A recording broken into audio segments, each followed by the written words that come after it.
গাজীপুর, কোনাবাড়ি, কাশিমপুর, চান্দরা কিভাবে আপনারা ডগরতুলি আসবেন অনেকেই প্রশ্ন করছেন। শুধু তাই নয়, সাভার, হেমায়েতপুর এবং গাবতলী থেকে অনেক ভাই ব্রাদার কিন্তু আমাদের কমেন্টে মেসেজ করেন আসলে আমরা কিভাবে আসবো। একদম সহজ পদ্ধতি হচ্ছে নতুন ইপিজেড। এখানে আসলে কিন্তু সম্পার পাম্প সামনে আছে, আর এই যে দেখুন সম্পার পাম্প, এখান থেকে কিন্তু যে কোনো অটোওয়ালাকে বললে হবে ডগরতুলি পর্যটক কেন্দ্রে যাবেন, মাত্র 20 টাকা ভাড়া নেয়, অনেক সময় শুক্রবার 30 টাকা চাইতে পারে। সম্পার পাম্প, আর এই পাশে হচ্ছে এই যে পিজিটের রাস্তার ওই পাশে হচ্ছে নতুন পিজিট। আর যারা সাভার থেকে আসবেন তারা দিক থেকে আসবেন। তো এখন আসার পরে এই যে এখান থেকে যে রাস্তাটা গেছে এই রাস্তা ডগরতুলি যাবো। ডগরতুলি ভাড়া 20 টাকার ভাড়া হচ্ছে রেগুলার ভাড়া, এখান থেকে 30 টাকা চাইতেছে। ওই যে অটো যাবেন, হেরে জিজ্ঞেস করেন আপনারা কি ডগরতুলি যাবেন না? ওই যে অটো জিজ্ঞেস করেন, আমিও যাবো। 1 2 3 4 5 6 যাইবো অটো, কিন্তু আজকে তো ভাড়া বেশি, শুক্রবার না, শুক্রবার হচ্ছে 30 টাকা ভাড়া নেয়, আর এমনি রেগুলার ভাড়া হচ্ছে 20 টাকা। এ ডগরতুলি যাবে না? ডগরতুলি ডগরতুলি ডগরতুলি কত করে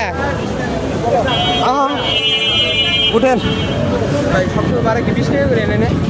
আচ্ছা যাই, সবসময় ভাড়া 20 টাকা। আলহামদুলিল্লাহ একটা অটো পেয়ে গেলাম, তো সেখানে কিন্তু 20 টাকা নিতে চাচ্ছিল। আমার মতো কিন্তু আরো পর্যটক আছে, তাদের সাথে মিলেমিশে আমি চলে যাচ্ছি। তবে হ্যাঁ, আপনি বাইক আর মোটরসাইকেল যেটা নিয়ে আসেন না কেন, প্রাইভেট কার নিয়ে আসতে পারেন, তবে রাস্তাটা হচ্ছে একটু আঁকাবাঁকা। হ্যাঁ, আজকে যেহেতু শুক্রবার জ্যাম হবে একটু বেশি, এটা কিন্তু স্বাভাবিক। তো আপনাকে তো দেখতে দেখতে জ্যামের মাঝখানে পড়ে গেছে, মানে হচ্ছে এখান থেকে ডগরতুলি প্রায় 1.5 কিলোমিটার। তার আগেই কিন্তু অটোর সিরিয়ালটা একটু দেখুন। হ্যাঁ, কিছুই করার নাই, কারণ আজকে যেহেতু আপনাদেরকে দেখাবো ডগরতুলি আপনারা কিভাবে আসবেন, তো জ্যাম ঠেলেই কিন্তু আমরা যাচ্ছি। আর আজকে কিন্তু আমার মোটরসাইকেল নিয়ে আসতেছি না, কারণ মোটরসাইকেল নিয়ে আসলে তো বাপরে বাপ, মানে সামনে তো যাওয়ার কথা, ওখানে রেখে যেতে হবে। তো দেখুন অনেক দূর থেকে কিন্তু জ্যাম শুরু হয়ে গেছে। এবং অনেকে প্রশ্ন করেন আসলে ডগরতুলি দেখার মতো কি আছে। ভাই, ডগরতুলি দেখার মতো অনেক কিছু আছে। টাঙ্গুয়ার হাওরের ফিল নিতে পারবেন, নিকলি হাওরের ফিল নিতে পারবেন, এবং আপনি যদি কক্সবাজারের ফিলটা সেটাও কিন্তু নিতে পারবেন। আর এর আগেও কিন্তু একটা জলকুটি পড়ে। সব থেকে বড় কথা হলো, যদি আপনি একদম নিরিবিলি একদম প্রাকৃতিক একটি পরিবেশ নিতে চান, তাহলে কিন্তু আপনারা এই ডগরতুলি পর্যটক কেন্দ্রে আসতে পারেন। ভাই, এখানে দেখার মতো কিন্তু তেমন কিছু নেই, তারপরেও কিন্তু অনেক কিছু আছে। পিচবোট আছে, নৌকা আছে, এবং দোতলা এবং নৌকা গুলো কিন্তু আছে। আজকে এত জ্যাম পড়ছে তা বলার মতো না। একটু সামনে লোক সংখ্যা দেখুন। আর যেহেতু আজকে শুক্রবার ছুটির দিন, আর বিকেল হচ্ছে 4টা, আজকে লোক সংখ্যা অন্য অন্য দিনের থেকে স্বাভাবিক বেশি থাকবে, এটাই কিন্তু। এবং এই ডগরতুলি পর্যটক কেন্দ্রে কিন্তু অনেক জায়গা থেকে আসা যায়। দেখুন দেখুন দেখুন, পুকুরের সাইড দিয়ে একটু দেখুন, ওই পাশ থেকে এত সিরিয়াল আসছে, মানে আমরা এখন সামনের দিকে যাবো না পিছনের দিকে যাবো, নাকি অটো থেকে নেমে যাবো, সেটা একটু চিন্তা ভাবনা করতেছিলাম। রিফাত ভাই, শামীম মাম, উসমান ভাই, তো তাদের জন্য কিন্তু আজকের এই ভিডিওটি বানানো। তারা কিন্তু অনেকেই প্রশ্ন করছেন বা আমরা গাজীপুর থেকে কিভাবে আসবো, কিংবা চান্দরা থেকে কিভাবে আসবো, কিংবা সাভার থেকে কিভাবে আসবো। তো তাদের জন্য কিন্তু আজকে আমার এই ছোট্ট মিনি ব্লগটি বানানো। এবং ডগরতুলি যাওয়ার আগে কিন্তু একটা 3 রাস্তা মোড় পরে আমরা চিন্তা ভাবনা করতেছি এই মোড়ে নেমে যাবো, কারণ এখান থেকে যদি আমরা অপেক্ষা করি তাহলে যেতে যেতে আর অনেকটা সময় লাগবে। এই জন্য আমরা এখান থেকে নেমে কিন্তু হেঁটে রওনা দিলাম। আলহামদুলিল্লাহ আমরা দেখতে কিন্তু অলরেডি ডগরতুলি যে মেইন পয়েন্টে